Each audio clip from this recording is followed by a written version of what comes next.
Can you tell more about the culture? Right. An important aspect of religion is the call for prayer when everyone does, are allowed to say their prayers, and that is done publicly. You hear the call, and it rings out. It gets your attention. At that moment, people do pray.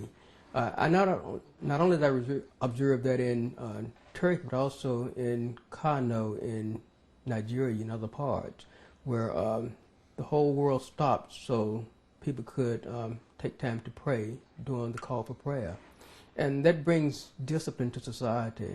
They realize that there's a higher calling, higher being that they must pay homage to and respect to. And that brings about a more disciplined society, and it's very good. And I think that is something they should not be ashamed of or try to get rid of. Always hold on to the call for prayer. With a lot of different civilizations, the Romans, Greek, Persians, Mongolians, etc. What was the overall impression that it's being left on you? What do you feel? Well, Turkey is a place where the East meets the West. It's a blend. They come together. They have a chance to understand the different cultures that the people bring to the table. And more understanding you have of one's culture, the more peace you're going to have in the world and in society. And Turkey can be looked at as a big experiment in terms of what can happen if people sit down and really try to understand the cultures of others and respect those cultures and look at those differences as being strength. Diversity is a strength of any nation, of any country, and that diversity is something that can be built on. And Turkey can be viewed as the proper place to look at that, so you can foster that development even further. So, your impressions about Turkey, Turkish culture, what was the change? Like, did you think of there was more hope for world peace after seeing Turkey? I was very comfortable traveling around Turkey. One thing that was very clear is that they do respect other religions. Although the Islamic faith is the dominant faith in Turkey, there are very important religious symbols that are preserved in Turkey. Had a chance to trace the steps of Apostle Paul, and those places where he preached are preserved. Had a chance to visit the home of the Virgin Mary, the last home of the Virgin Mary, and that is a very large tourist attraction that has been preserved in Turkey. Had a chance to visit other areas, early churches, caves where Christians worshipped in because of the early days of their religion, and those areas are also preserved. And that showed me once again that Islam is a religion that tries to respect other views, other religions, accept prophets that they deem common. And had it been the other way, a religion that was closed, did not accept other views, those sites would have been destroyed. And also, people would not have been able to visit them freely. So that demonstrated further that Islam was and still is a religion of inclusiveness, diversity, and peace and understanding. And they tried to foster a dialogue between the different religions. With all the experience you've got, do you feel that anything sparkled in you in like further or future activities that you've said, oh, I gotta plan this and that, or I need to go after this?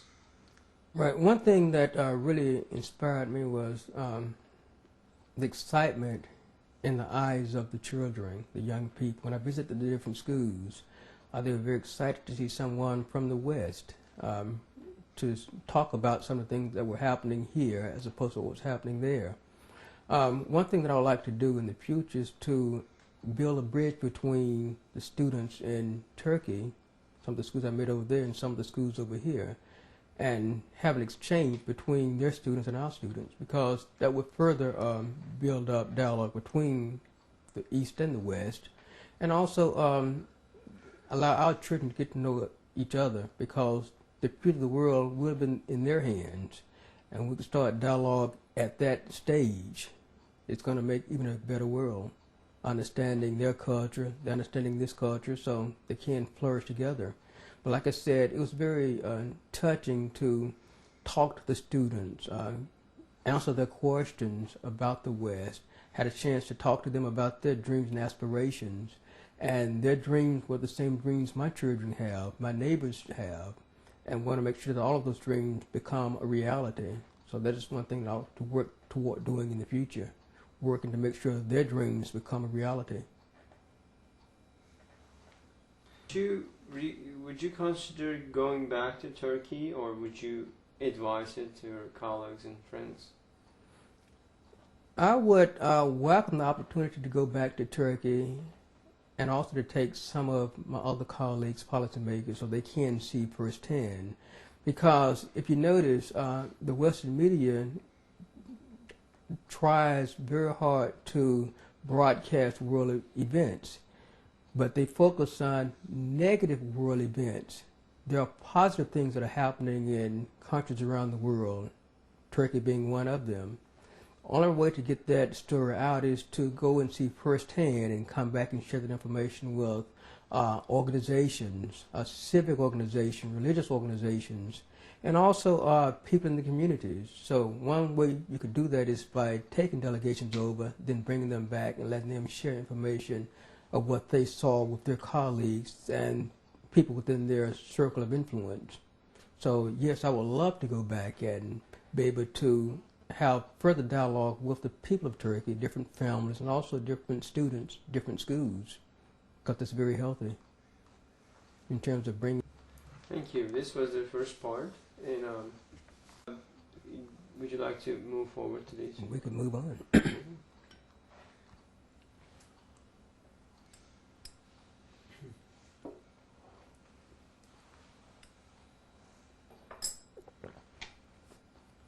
So, Mr. Senator, did you hear the name Fethullah Gulen before? I heard, but I have not up until my trip to Turkey had a chance to study him a bit more.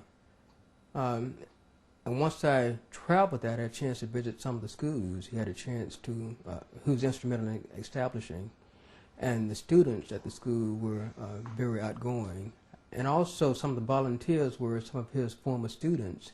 And they were very interested in interfaith dialogue, and that was very good, because dialogue is the key to a more peaceful society. So his teachings did resonate, and it did make an impression on the students who were part of the team, the volunteers. And the schools we visited were very good schools, in that the students were learning, and they were very aggressive. They wanted to make sure that they learn and also work toward a more peaceful society. So, about the institutions, what is, like, do you happen to remember some real touching memory, like something that struck you most in the schools, like the institutions? Right, I went to one of the schools, and the hall was full of awards the students received in the field of math and sciences. They excelled because they were dedicated, very dedicated students.